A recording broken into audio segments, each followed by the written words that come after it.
Bem interessante. Eu vou me deslocar, então, para mostrar para vocês, contar para vocês um pouco a história de como é que eu cheguei nessa discussão. Tem um vídeo aqui, deixa eu fechar ele. Deixa eu ver se eu fecho ele aqui. Como é que a gente faz? Aqui. Tá. Então, o meu nome é Cláudia Vanderlei, eu sou linguista e eu trabalho no Centro de Lógica, Epistemologia e História da Ciência. O que eu estava querendo discutir com vocês hoje? Um pouco como é que a gente vai para pensar as línguas locais e a inclusão digital. Tem que pensar com certo cuidado, porque elas não estão incluídas digitalmente, né? Então, quando a gente fala que está todo conhecimento na internet, que está tudo resolvido, que a gente acessa, né, todo conhecimento agora na rede, quem está na rede pode saber tudo, não é tão fácil. Eu fui descobrir essa discussão conversando com a Unesco. Eu estava num pós-doc em Linguística Computacional, e aí eu olhei para o Acordo sobre a Diversidade Cultural da Unesco, a declaração que protege a diversidade cultural, e aí a Unesco fala assim, recordando também que um dos objetivos da Unesco é recomendar os acordos internacionais que se façam necessários para facilitar a livre circulação das ideias por meio da palavra e da imagem. Vocês veem, a Unesco é uma instância da ONU que cuida da educação, da cultura e da ciência. E aí, um dos papéis dela é pensar isso a nível internacional. São 192 países que fazem parte. E para nós, por exemplo, que estamos aí tentando montar a Comissão da Verdade, a gente sabe que livre circulação de ideias por meio de palavra e imagem não é exatamente uma coisa que é um hábito cultural nosso. E aí, a outra questão que eles colocam também é que a cultura se encontra no centro dos debates contemporâneos sobre identidade, coesão social e o desenvolvimento de economia fundada no saber. Bom, então nós temos aí um conceito que é fundamental, que vai tocar a língua, né? Língua e cultura estão muito próximos. E quando a gente vai na internet, pensa, conteúdo na internet que a gente tem disponível hoje, por línguas, a gente tem 56% do conteúdo está em inglês. Depois, a gente já cai para 6,6% está em alemão. Depois, russo, japonês, português 1,9%. Isso é o conteúdo de quem fala português. Quando acessa 1,9% do conteúdo que está disponível em rede. É muito pouco, né? Então, quando a gente começa a pensar a circulação de conteúdo, e a gente vai conversar isso amanhã, né? Educação aberta, curso digital, qual é o tipo de recurso que esses alunos vão ter acesso? O que a gente está produzindo e como é que esses alunos têm, como é que os professores têm acesso a material, que tipo de cursos, que tipo de livros. Nós não temos, entre os países de língua portuguesa, uma política consistente que pense como é que a gente vai digitalizar nossas obras, como é que isso é acessível a todo mundo. Agora, com a reforma ortográfica, fica mais fácil, mas realmente nós, como CPLP, né, ou mesmo o Instituto Camões em Portugal, o Instituto Machado de Assis no Brasil, não tem uma política formal, que são os responsáveis pela difusão da língua portuguesa fora do, né, no mundo, vamos dizer assim. Eles não têm uma política consistente sobre como é que isso vai, como é que a gente vai divulgar nossas obras, nosso conhecimento, né, a produção dos nossos intelectuais, os nossos poetas online, muito menos gratuitamente, né? Então, aí, quando a gente começa a pensar como é que essas coisas circulam, você já vê que a gente já está com um limite razoável. As 10 línguas mais presentes, acho que não apareceu aqui. Sumiu minha imagem. Mas as 10 línguas mais presentes, o português está lá embaixo. A gente... a imagem não está aqui. E, normalmente, de novo, as 10 línguas mais presentes em termos de sistema operacional, as 2 primeiras são o inglês e o chinês. Então, nós também estamos em 8º lugar. se a gente pensar que o sistema operacional que a pessoa está entrando é em língua portuguesa, mas não necessariamente a língua que ela fala é essa. É o meio como ela encontrou para entrar na internet, né? E aí, dentro da ideia da diversidade cultural, a Unesco também fala que a evolução das novas tecnologias da informação e da comunicação, apesar de constituírem um desafio para a diversidade cultural, cria condições de um diálogo entre culturas e civilizações. Aí eu estava trabalhando com eles e falei, vamos montar um grupo de língua portuguesa para ver o que a gente pode fazer, discutir isso. Mas tem alguns detalhes que a gente não lembra, né? Nós que somos o grupo de língua portuguesa, dos 8 países que têm língua oficial portuguesa, 7 deles foram colonizados, então haviam línguas locais presentes, né? Então, quando a gente fala que a gente quer melhorar a situação da língua portuguesa online, melhorar a quantidade de conteúdo, porque a língua portuguesa é uma língua minoritária no digital, e o que isso tem como repercussão? Que os alunos, na hora que eles vão estudar e consultar a internet, eles rapidamente entendem que eles precisam mudar de idioma, eles precisam passar para um idioma onde eles vão encontrar conteúdo. Então, é um bilinguismo forçado. Então, se eu quero estudar, eu vou aprender inglês, que é onde está a maior quantidade de conteúdo que eu vou ter acesso. Em algumas gerações, a expectativa é que em 3 gerações, isso acontecendo de forma consistente, os alunos desistam da língua portuguesa como uma língua de ensino. E isso transforma, então, o português numa língua regionalizada. Ela não vai ser mais uma língua de trânsito, ela em 3 gerações, provavelmente, se a gente não faz nada a respeito, vai ser uma língua que vai se reduzir às nossas relações locais, porque ela não tem não há um investimento forte para que ela se coloque nesse novo território que é o digital. Mas, além disso, como 7 de nós somos ex-colônias portuguesas, eu trouxe para vocês um mapa que são as línguas no mundo hoje. Hoje a gente tem aproximadamente 7.000 línguas, né? No Brasil a gente tem mais ou menos 190 vivas, né? A estimativa é que na chegada dos portugueses eram aproximadamente 1.300. E em Moçambique, que a gente tem o professor aqui, nós temos aproximadamente 50, 52. Então, não faz sentido nós trabalharmos em prol da língua portuguesa e não trabalharmos em prol das nossas línguas locais, né? Também faz parte da nossa história, essas pessoas estão aí, né? Os índios estão no século XXI, há internet, há iPhone para todo mundo, então é possível integrar todo mundo e fazer todo mundo conversar. Mas a gente vê que não é tão simples assim. Botar 7.000 línguas online, né?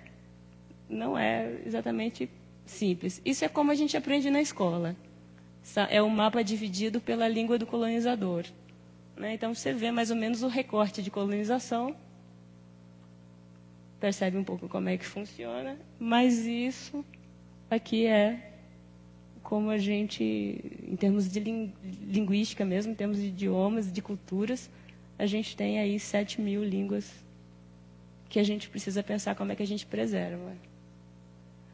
No Brasil, essas são as nossas, por volta de 190, tem gente que fala 200, tem gente que fala 180, vai depender do critério, do linguagem, mas a distribuição é bem ampla, vocês podem ver, né, com os nomezinhos de cada uma.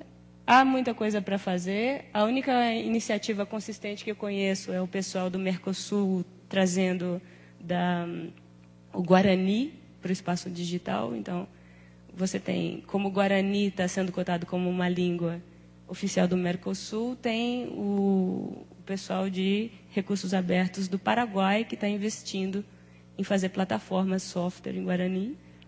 Mas aqui no Brasil mesmo eu ainda não vi nenhuma iniciativa. O professor Vilmar vai poder falar disso à tarde, explicar um pouco como é que isso acontece. Porque qual é o nosso problema também? Há muito pouco tempo, pelo menos há 10 anos só, que você tem escolas indígenas que são bilíngues, né? A escola, normalmente, ela faz alfabetização em língua portuguesa, o que é muito complicado. A nossa recomendação, a recomendação da Unesco e dos linguistas é que você aprenda, seja alfabetizado na sua língua materna. Mas isso nem sempre é possível. Né? No Brasil, a gente tem uma política forte na direção da língua portuguesa, então é pouquíssimo tempo que a gente tem que isso se estrutura e se configura de forma mais aberta. Agora que estão começando a reconhecer algumas línguas em algumas regiões, mas ainda estamos muito no administrativo.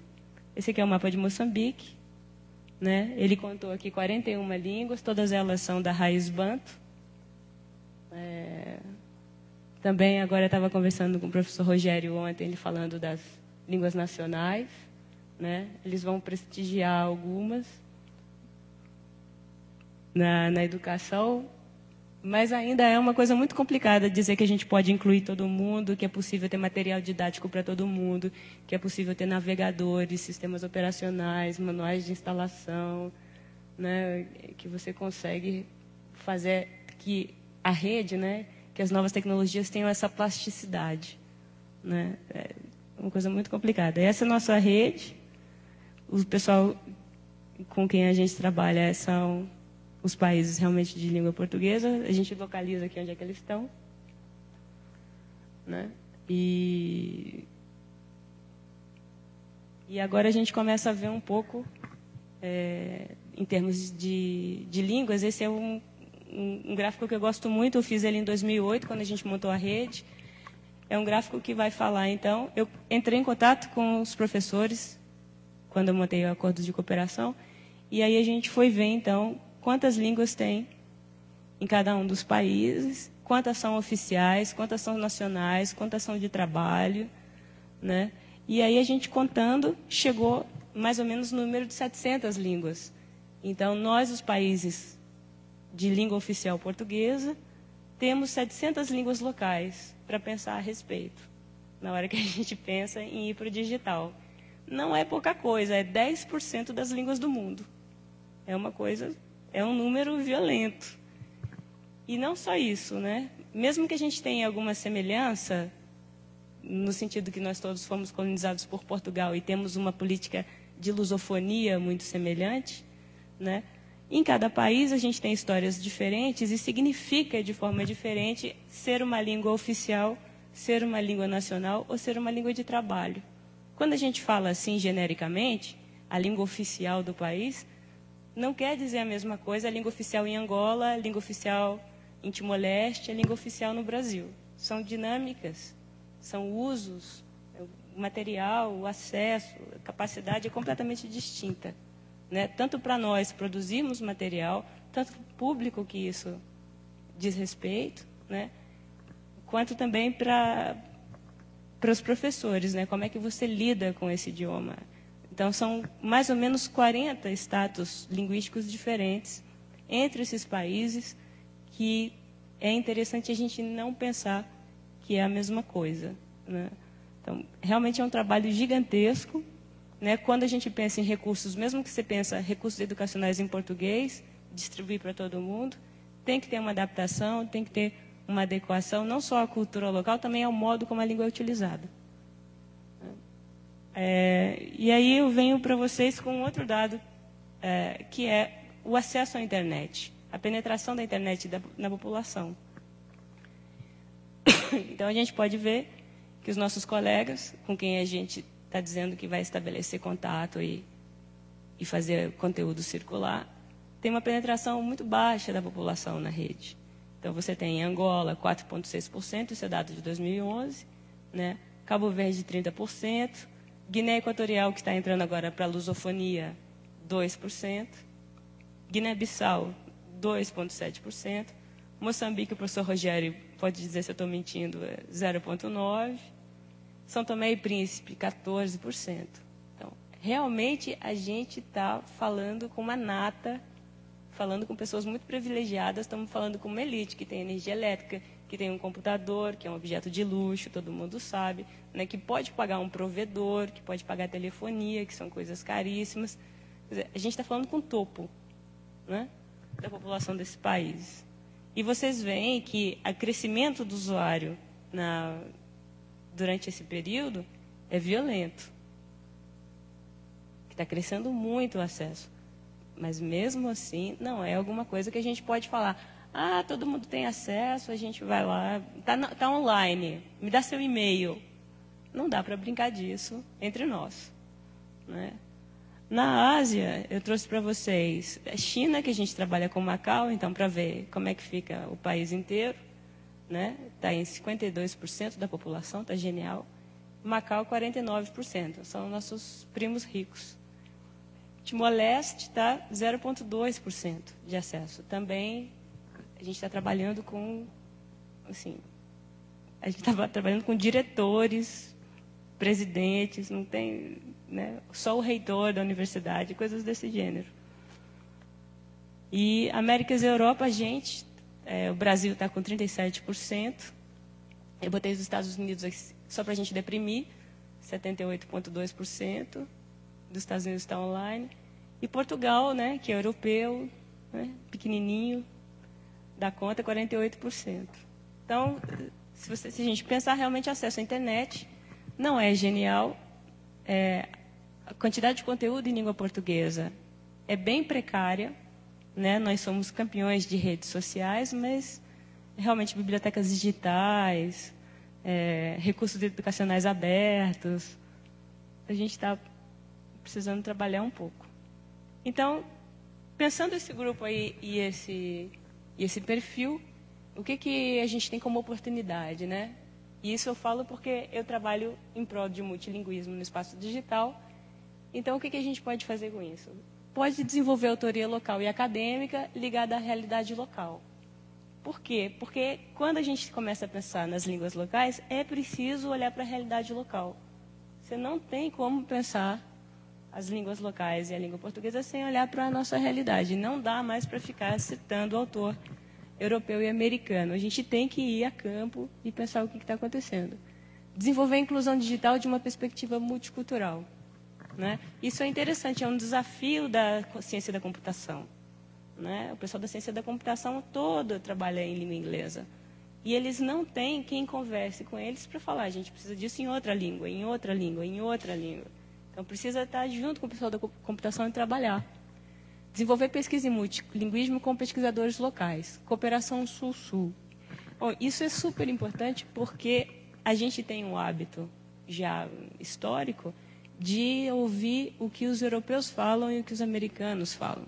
Mas a gente não sabe qual é a grande discussão em Madagascar. Não sabe qual é a grande discussão acadêmica no Japão. Não sabe o que está se pensando na Malásia. Então, seria interessante discutir o que aconteceu com a Tanzânia quando eles resolveram, ano passado, passar todo o ensino para a língua inglesa. Assim, porque o Banco Mundial resolveu fazer uma prova, né, e os meninos foram mal na prova porque a prova é em inglês, né, mas as aulas são na língua local. E aí alguém resolve, então, que o que vamos fazer? Vamos passar, então, o ensino inteiro para a língua inglesa, porque o que fez os meninos irem mal é que a prova estava em inglês. Ninguém teve a ideia de traduzir a prova do Banco Mundial. Então, esse tipo de coisa é uma discussão que a gente precisa estar pensando junto. Os países estão, né, descuidando da sua cultura local em função de uma certa facilidade, né? Há muita gente, eu conversei com um grupo, quando eu estive na África do Sul, que estava indo na África do Sul porque eles tinham certeza que as tecnologias de informação e comunicação só existiam em língua inglesa, que não era possível que os TICs funcionassem em nenhuma outra língua que não é inglesa. Então, isso acontece, não é uma coisa assim, eu não pensei nisso. Não, alguém fala, não, isso só dá em inglês, porque não quer fazer o trabalho de localizar. Então, você fala, bom, então todo mundo tem que falar inglês. Não tanto assim. Mas a gente precisa trocar experiência. O que está acontecendo na Indonésia, o que está acontecendo, né? Tem que pensar, Nova Zelândia. Participação de universidades empoderando comunidades para editar e publicar prioritariamente conteúdo de qualidade. Isso é uma questão, quando a gente fala de cultura, um pouco contraditória, mas é muito importante, porque você tem cultura em duas perspectivas. Uma perspectiva é a cultura colada com a ideia de civilização. Quando a gente pensa cultura colada com civilização, então a gente está pensando, então, o que é a internet, o que são as novas tecnologias, são essa civilização, né? É o processo de globalização, que a gente tem que se integrar, que tem que fazer parte, né? Por um lado. Por outro lado, você tem a cultura dentro dessa ideia de cultivo. As coisas que me são caras, né? Os meus hábitos, as coisas que me interessam, que interessam a minha comunidade, a minha tradição, né? Isso também tem que ser preservado. Quando a gente vai para o espaço digital, a gente tem só um reflexo do que está acontecendo hoje. O que está acontecendo hoje é que isso realmente está sendo desprezado e não é à toa que essa declaração da diversidade cultural, ela vem só em 2002. Né? Para os Estados-nação se constituírem, eles tiveram que abrir mão de tudo isso. Mas agora a gente está vendo que isso é uma riqueza. Então, é preciso trabalhar em cima. Mas isso é uma... Brincando com isso, até isso é uma cultura nova. Né? Então, a gente precisa pensar como é que a gente pode, como universidade, que é super tradicional, né? A gente sabe, quem trabalha na universidade, como universidade, poder se relacionar com essas culturas comunitárias, né? Com a nossa cultura local. Participação de universidades locais na preservação de patrimônios culturais e históricos. Sim, isso seria genial. É o meu sonho de consumo. Seria o ideal que isso acontecesse nos nossos países, que são pobres, e que, inclusive, a nossa cultura pode ser geradora de renda. Né? Você pode pensar em milhares de coisas aí, turismo, né, patentear algum tipo de conhecimento, fazer parcerias com indústrias. Mas, enfim, é importante que a gente cuide disso. Participação das universidades locais na preservação multicultural. Isso eu já falei um pouquinho. Desenvolver redes ligadas às humanidades nos países de língua oficial portuguesa. Isso é um projeto que a Unesco me pegou. É a professora Frances Albernaz, ela é antropóloga e ela está no setor de cultura da Unesco. E ela, quando a gente começou a conversar, ela estava montando uma rede chamada Humaniredes.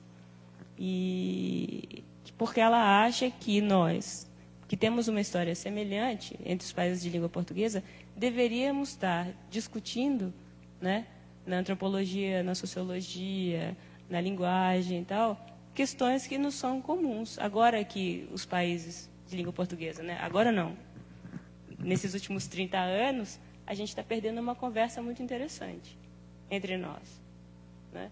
E é um interesse, né, da própria Unesco que essa conversa aconteça, para que a gente não migre para autores que que são de língua inglesa e francesa e que entendem dominação, colonização de forma completamente distinta. Né? Então, a noção de sociedade, a noção de sujeito, né, a noção de relação de força é completamente distinta. Então, seria interessante que a gente, entre nós, fizesse essa discussão. Ciências humanas, buscando necessidades da sociedade local e promovendo debates amplos sobre multiculturalismo e multilinguismo. Sim, isso realmente é o sonho de consumo, que as nossas ciências humanas toquem o nosso mundo real, né? E se preocupem com o bem-estar direto da sociedade, assim, em preservar nossos próprios valores. É uma coisa para a qual a gente não foi educado. Né? E não é uma tradição portuguesa também, mas é um interesse. E um dos lugares onde eu consegui colocar esse projeto para funcionar foi tanto na Unesco, que tem as cátedras da Unesco. As cátedras da Unesco ajudam a fazer funcionar isso. Esse projeto que a gente desenvolveu, ele tem um reconhecimento da Unesco desde 2007, né, como um projeto interessante. E também tem o Programa Informação para Todos, da Unesco, que são 43 países trabalhando em diversas áreas de como democratizar o acesso ao conhecimento, também no digital. Então, são dois lugares interessantes de conversar, mas vocês vejam, eles não estão em território nacional. Também eles não estão diretamente ligados à CPLP. É uma preocupação, né, global, onde a gente pode trocar experiência. Aqui mesmo no país, as iniciativas são limitadas. Aí eu tenho 2 slides para vocês de obstáculos. Né?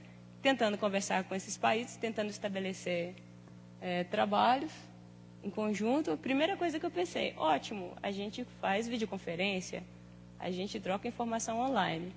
não é tão fácil. Falta energia elétrica estabilizada, então tem picos de energia, hoje não tem, o computador queimou. Falta telefonia ou é telefonia cara nas instituições, né? Então, é muito caro para você fazer uma conversa via telefone, é muito caro baixa info da cidade e baixo acesso à internet, isso eu já mostrei para vocês com os dados, né? Pequena quantidade de iniciativas locais promovendo pesquisas ligadas à realidade local. Estou falando isso em relação à inclusão digital dos idiomas e dos cidadãos.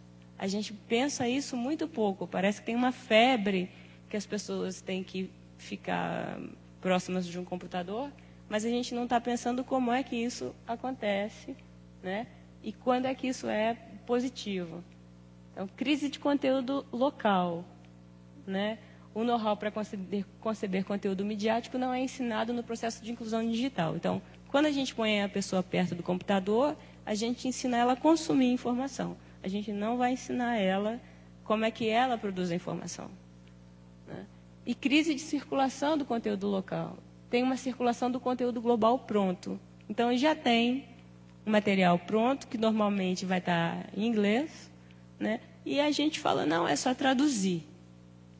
Não é bem assim. A discussão que a gente está organizando nesse simpósio é justamente para dizer que não é tão simples assim.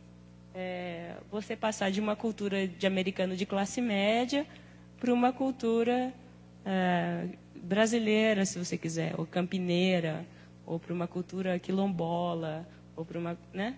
Já não é tão simples fazer essa passagem. Outro obstáculo que a gente encontrou são modelos acadêmicos europeus de financiamento de pesquisa que não se encaixam no perfil dos nossos acadêmicos. Então, quem está interessado em fazer esse tipo de pesquisa, nós somos normalmente jovens, porque o pessoal que se estabeleceu academicamente, né, anteriormente tem esse vínculo forte com a Europa, e quem está querendo pensar uma coisa diferente, né, não tem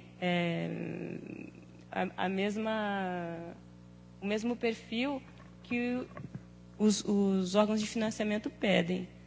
Então, as pessoas com quem eu trabalho nos outros países, elas têm mestrado, elas estão acabando de defender o doutorado, né? São pessoas que poderiam trabalhar muitíssimo. Mas na hora que a gente fala, mas quem vai dar fomento? Nos nossos países não há muito interesse, né? Então é mais difícil conseguir recursos para esse tipo de trabalho. Então, quem está interessado nisso é a União Europeia, a gente poderia pedir por lá, mas o perfil que eles pedem não é compatível com as pessoas que querem realmente trabalhar nisso. Aí depois, o perfil dos pesquisadores jovens interessados não inclui o domínio da língua inglesa, que permita escrever um projeto. Isso, a gente vai encontrar financiamento fora do país. Aqui no país, né, a gente está sempre trabalhando mais do mesmo. A gente vai mesmo trabalhar com Camões, né, vamos trabalhar com a língua portuguesa e a ideia é que está tudo online, né? Mas na hora que você vai ver, não é bem assim, né? Então, para a gente conseguir financiamento em língua inglesa, é preciso que o pesquisador jovem saiba a língua inglesa. Mas, como nós fomos colonizados por Portugal, quando esses pesquisadores sabem uma língua estrangeira, a língua estrangeira europeia que eles sabem é o português, né? Então, isso dificulta muito a captação de recursos no exterior. E a gente... eu deixei aqui em inglês, acabei não traduzindo, olha só. Dependência nos acadêmicos europeus ou americanos para dar um selo na qualidade da pesquisa. Muito mais do que promover redes de propostas similares, que enriqueceriam a compreensão do assunto. Então, parece que o assunto já tem que ter sido pensado por alguém que vai dar um selo, né, para isso poder caminhar aqui. E não que esse assunto precisa ser pensado e que a gente vai aprender sobre ele junto. Então, tem uma ideia de produção de conhecimento anticoletiva nos órgãos de financiamento que é muito engraçada, assim. Parece que alguém já tem que ter pensado nisso. Mas a gente não vai encontrar isso em Platão, em Sócrates, em Aristóteles. Isso é um problema muito contemporâneo, né? E que a gente precisa que os órgãos de financiamento tenham outro perfil. Dessa maneira, a gente não consegue fazer a proposta. Então, baixa presença de bibliotecas, dificuldade de publicar livros e distribuir os livros. Sim, é o nosso caso, né? Então, e também nós não temos hábito de ir à biblioteca, nós não temos hábito de ler, né? Nossa cultura é bastante oral. Então, isso também dificulta que a gente trabalhe em conjunto e troque conhecimento, né? Tem um reconhecimento baixo do trabalho acadêmico, né? Então, você é acadêmico, você está na universidade, você é professor, você é pesquisador. Socialmente, isso não é muito reconhecido. Isso é uma dificuldade, porque a pessoa já é difícil a situação e você ainda não tem um reconhecimento interessante social. E o trabalho é gigantesco. Então, instituições de financiamento com dificuldades de inovar os assuntos e as abordagens, a não ser que elas sejam consideradas importantes fora do país. Então, quando a gente está querendo discutir alguma coisa aqui, a gente precisa que primeiro a União Europeia diga isso é importante. E aí isso começa a poder entrar. Mas se você tem uma ideia original, já não é tão fácil convencer. Se não tem nenhum autor europeu que falou disso, fica mais difícil ainda. Então, a gente tem um órgão de financiamento voltado mesmo para a produção do primeiro mundo, né, que dificulta que a gente aqui se organize e pense nessas questões, né? E tem eles falam, né, os cérebros que fogem para a Europa e os Estados Unidos. Quem tem vontade mesmo de produzir, quem quer trabalhar e se entra em contato com toda essa dificuldade, acaba, então, indo embora para um lugar onde as pessoas falam, não, vem para cá que aqui você pode trabalhar. Né? Então, esses são os nossos obstáculos para trabalhar. E aí o que aconteceu? Vendo isso, eu falei, bom, então a gente não tem como realmente botar todo mundo online. Por quê? Porque a infraestrutura digital de um país, ela depende de uma política pública violenta. É muito recurso para botar fibra ótica, para botar telefonia, para isso ser barato, para as pessoas poderem falar, para poderem trocar informação, para não ter um sistema de censura, para você poder ter autoria, para você ter editoras no país, para essas editoras serem baratas, acessíveis, os livros serem distribuídos. Não é banal. Não é uma coisa que a gente fala, não, a gente resolve. Não. Vou fazer uma pesquisa, vou resolver isso. Não. São coisas de dimensões históricas. Né? São dimensões que a gente não tem realmente como atacar como indivíduo fazendo um projeto de pesquisa no CNPq. Então, o que tem como solução? Como solução tem falar, o que a gente pode fazer então? Eu escrevi para a Unesco uma carta deprimida falando, olha, eu super estava animada, achei a ideia ótima, todo mundo, um monte de universidades achou ótimo também, mas a gente não tem condições mínimas de trocar informação. E aí eles falaram, olha, o que vocês têm, o que a gente sugere, então, já que a situação é essa, a gente sugere que você use uma biblioteca digital chamada Greenstone, né, Pedra Verde, que foi desenvolvida na Nova Zelândia para fazer a inclusão digital dos índios Maori. E aí eu entrei em contato com o pessoal da Nova Zelândia, na Universidade do Waikato, e eles, como essa iniciativa foi bem sucedida lá, eles, então, estavam passando isso para outras línguas, eles tinham chegado a 45 línguas. O que, para o espaço digital, como a gente andou vendo, é, assim, mirabolante, maravilhoso. Né? 45 línguas, um software que dá conta, é muito especial. Então, aí a gente começou a trabalhar, e não foi a surpresa que o software não estava em português. Lógico. Então, o que a gente fez agora no primeiro ano? A gente traduziu a interface, né? Traduziu os manuais, e aí estamos tentando traduzir eles em linguagem de ser humano, sem ser essa coisa acadêmica, nem computacional, né? Tentar uma linguagem que uma pessoa pode baixar o software, ele é gratuito, baixar o software, olhar o manual, instalar e montar sua biblioteca. Né? E aí comecei a trabalhar, então, com alunos de iniciação científica, que estão júnior de ensino médio, que ainda não estão com com esse jargão acadêmico, com esse jargão de professor, né, para ver se isso ficava viável, se isso ficava acessível. Se eles entrando em contato, eles conseguem instalar e montar uma coleção digital. É isso que vocês têm lá fora, né, alguns posters do que eles andaram fazendo. O assunto é o que eles quiserem, o assunto que interessar, porque já é demais eu querer que eles aprendam a mexer no software, que eles aprendam a montar uma coleção, me ajudem na localização do brinquedo e ainda façam o assunto que eu quero. Não, o assunto pelo menos é deles, eles montam a coleção do que eles acharem bom. E aí a ideia é, uma vez que essa biblioteca esteja em português, que a gente passe ela então para as línguas locais. Mas, novamente, as pessoas que estão no nosso país e que falam uma língua indígena, elas normalmente não saberiam inglês, então não poderiam entrar e puxar direto do inglês. Então, primeiro tem que estar em português muito bem estruturado, né? Muito claro, muito simples, muito viabilizado, para aí depois a gente fazer a passagem do português para a língua local.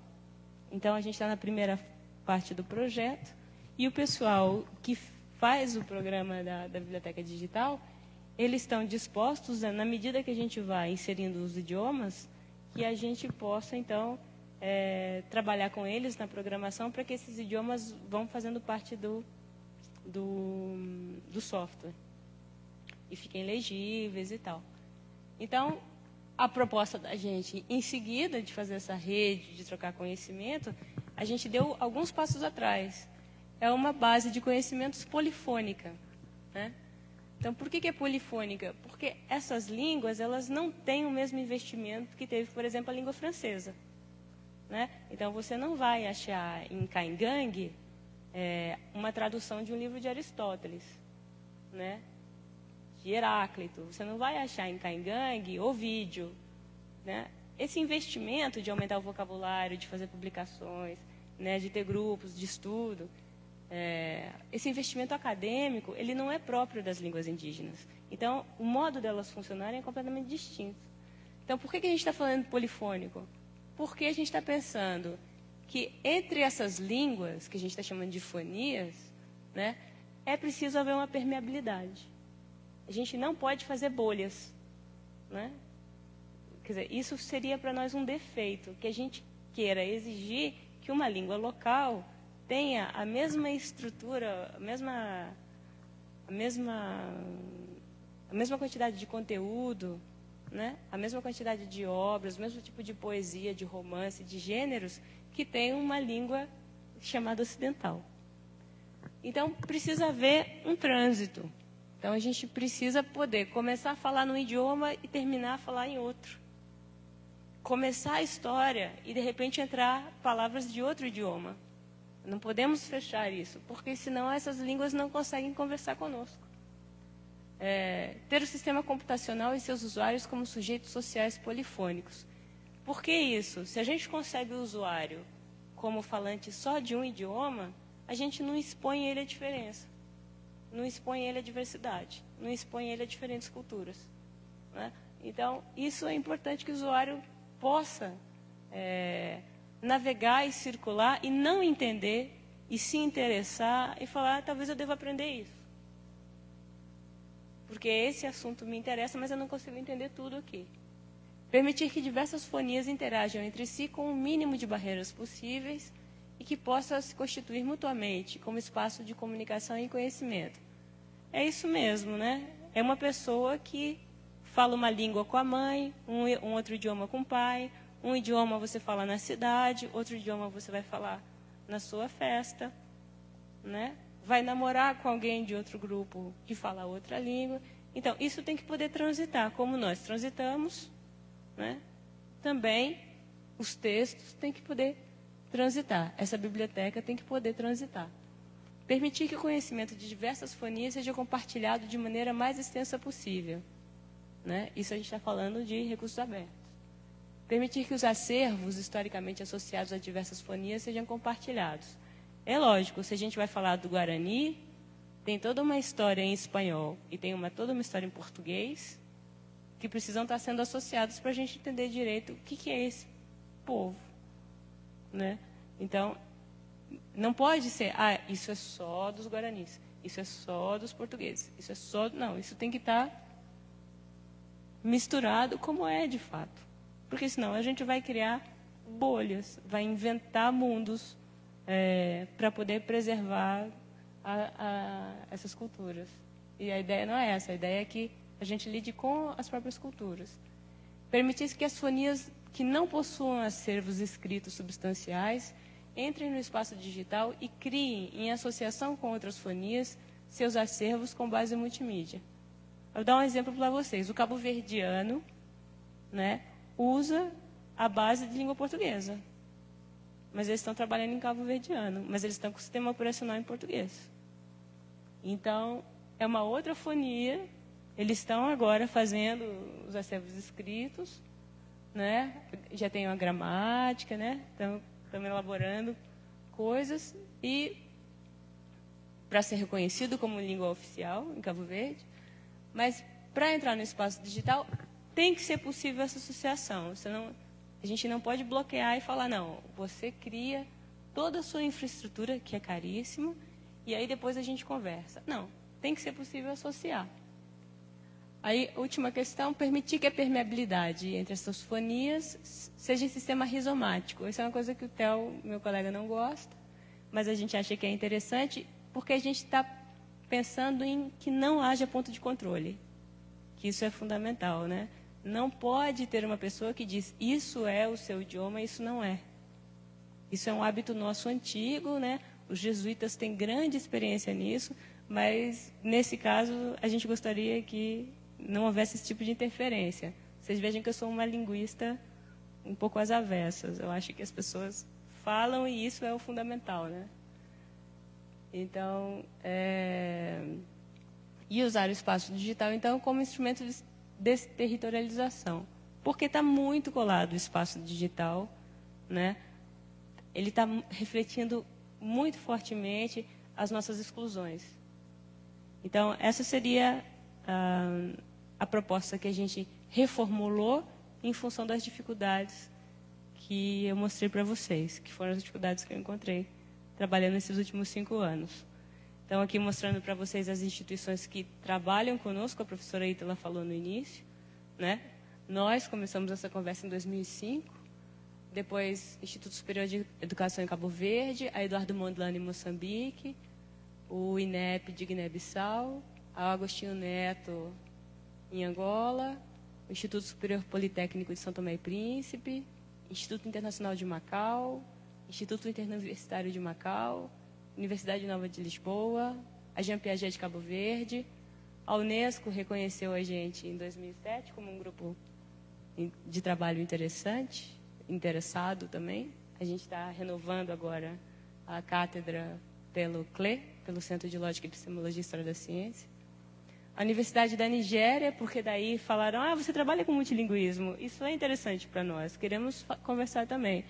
A África do Sul, que é referência, né, em política de multilinguismo na África, tem muito a nos ensinar. A Pedagógica de Moçambique, quem sabe? Trabalharemos juntos, espero que sim. E esse é o pessoal que trabalha com a gente sem acordo de cooperação, porque vocês sabem que a nossa cultura é muito informal também. Então, eu trabalho com a Jean Piaget em Moçambique, a Pangeia em Angola, a Chengdu na China, Pequim, né? A Cocody na Costa do Marfim, o Instituto de Educação do Quênia, no Quênia, a Universidade do Cabo Ocidental, é isso, na África do Sul, a Universidade de Timor, nacional, a Universidade de Waikato, esse pessoal da biblioteca, Nova Zelândia, são grandes parceiros.